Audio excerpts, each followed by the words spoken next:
Hello, I'm Eric Heim, and I'm going to be talking about National Disability Theater. So, the creation of National Disability Theater. It was created fairly recently, on August 17th in 2018. It's located in the United States, primarily online at this point. They do not yet have a physical location, but that is in the works.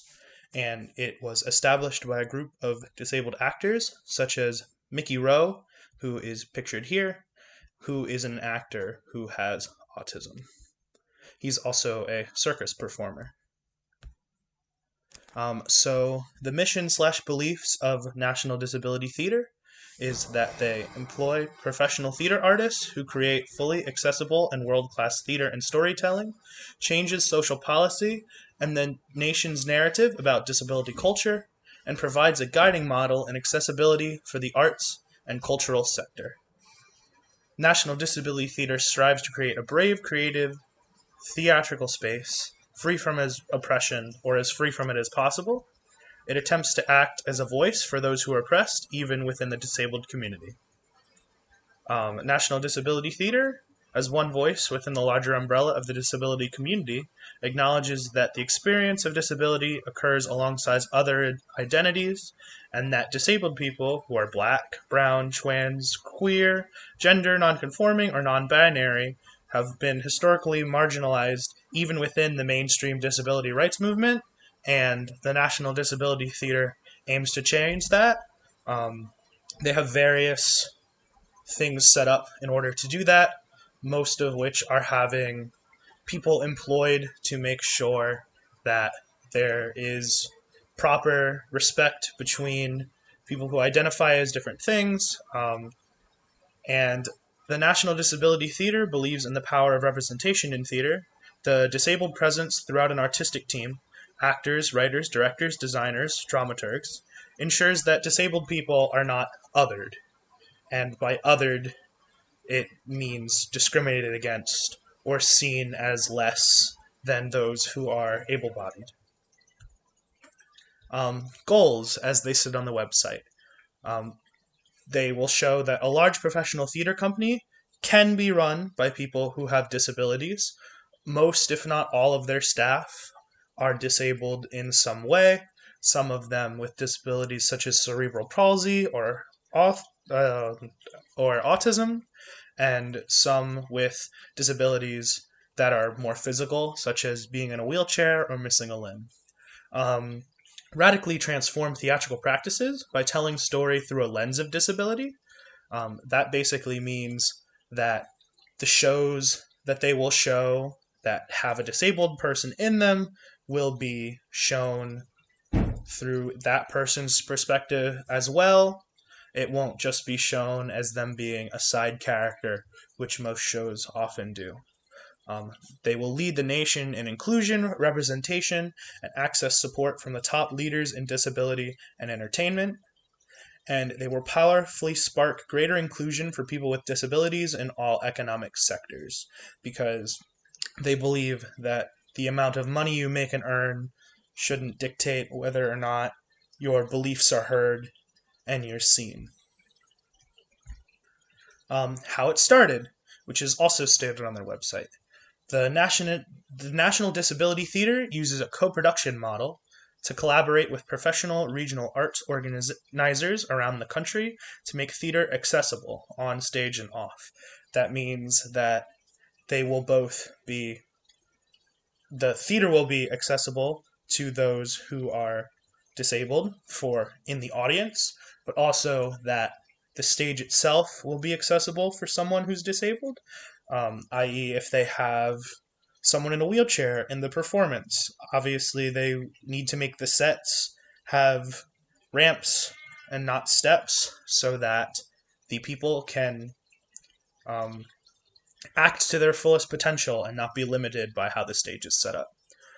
National Disability Theater will hire professional actors and artists, directors, designers, and craftspeople to produce large scale theatrical productions using the lens of disability.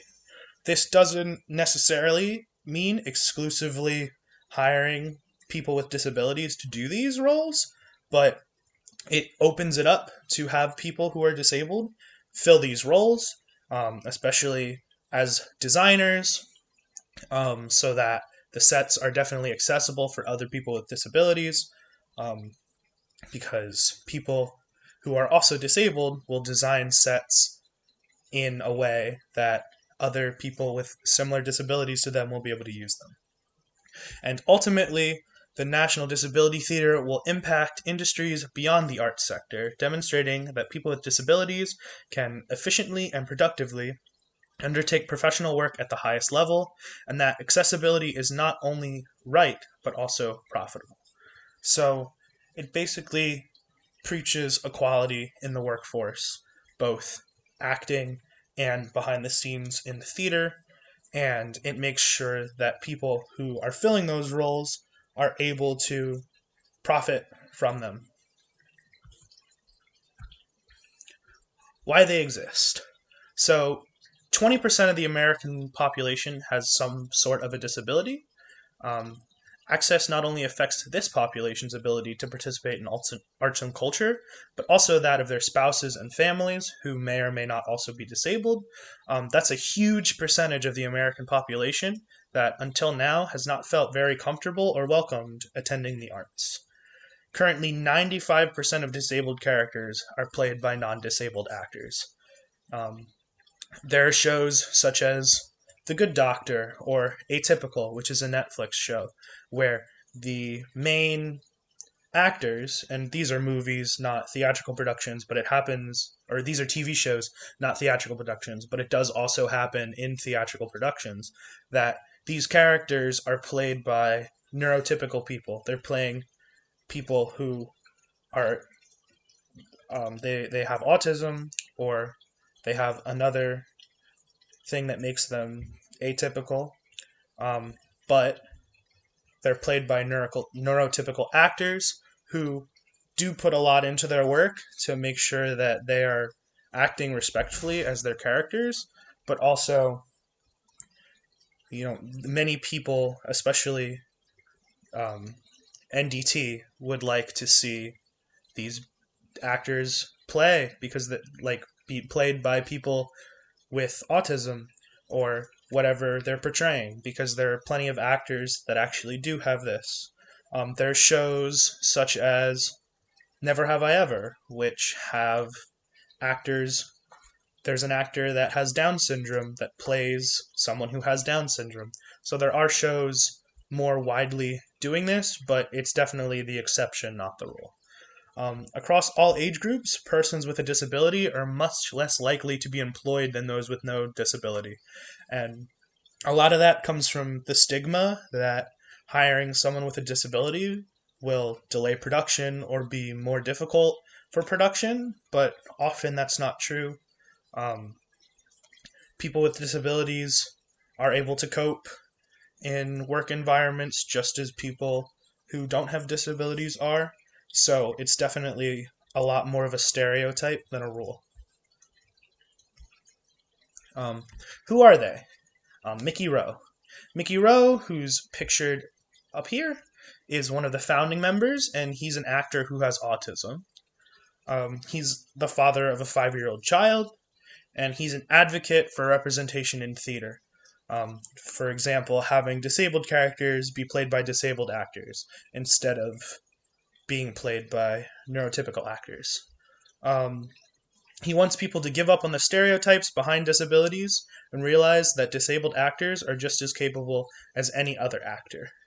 He's also legally blind, which has the side effect of him being unable to read, which is something that he said makes his acting challenging in certain places because they'll want him to do things such as read cue cards, and he can't do that because he can't read them because he's legally blind. So he's looking for a world where that's not like reading cue cards or other things doesn't have to happen, that he can still act in things um, without the prejudice against it. He described a lot of his like acting with new companies as more of an eye test than actually acting, because they spend the entire time trying to figure out how to get him to be able to read what's on the cue card by either blowing the text up or changing the colors of the text, rather than actually coaching him on his acting. But these disabilities do not stop him from many amazing acts, which include, but are not limited to, juggling knives on a unicycle, which there are videos of online, and they're quite impressive. Um, so, who are they? The advisory company. These are all of the employees employed by NDT, and a couple important facts about them. So, Christine Bruno is the director of disabled arts, both at NDT and at many other theaters. So they are able to make sure that theaters other than NDT are also able to have disability access. There's Joshua Castile, who is a deaf performance artist. There's Haben Girma, who is a human rights lawyer, and she's the first deaf and blind person to graduate from Harvard. There's Ryan J. Haddad, which is an actor and playwright for NDT. There is Diana Elizabeth Jordan, who is an actor and filmmaker, and she has cerebral palsy. Nicole Kelly, who is the first disabled woman to win Miss Iowa. John McGinty, who is an actor and director. Greg Mazgala, director of Inclusions. Nick Novicki, a comedian, actor, and producer. Samuel Valdez, an actor, playwright, director, and producer. And Danny Woodburn, an award-winning actor, and he played Mickey Abbott on Seinfeld. And all of these people have a disability of some sorts. They also have an anti-racism cohort on staff, which consists of Nicole Kelly, Sarah Kenny, Tarali McRae, Samuel Vladez, Zach Anner, Annette De Soto, Haben Girma, and Diana Elizabeth Jordan. Some of them are pictured here in this photo. Many, or I believe all of these people also have a disability, but their main job is to make sure that the NDT is also inclusive to everything else that goes around disability, like gender identity and race, and everything that should be on an equal playing field in a theater. Some notable works and productions by NDT. They actually have yet to conduct a production of their own, but they hope to do so in the near future. They would like their first production to be the world's first production that has been both written and staffed entirely, including actors, of people with some sort of disability. And the production to this point is unnamed, and more funding is needed to assure its production. So that's what they're working on right now, is getting enough funding to produce this show.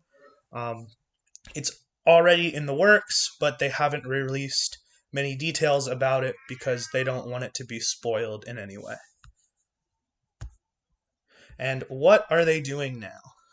For now, they are spending most of their time and energy advocating for and acquiring jobs for those with disabilities. There's a Facebook group run by the staff that has over 1,000 members who are all from the disabled community that regularly share both audition opportunities for those with disabilities, such as autism, cerebral palsy, or missing limbs. And the Facebook group also, and I believe very importantly, shares accomplishments of those in the group who have disabilities, along with their bios and their websites and accomplishments. Those who either wrote books or wrote plays that will be performed or are in shows. And they're often accompanied with a link or a QR code so that right from the Facebook post, you can click on it and watch these people perform and support other members of the community. and all efforts of the NDT at this time are to support its community and achieve its mission. Thank you. That has been National Disability Theater.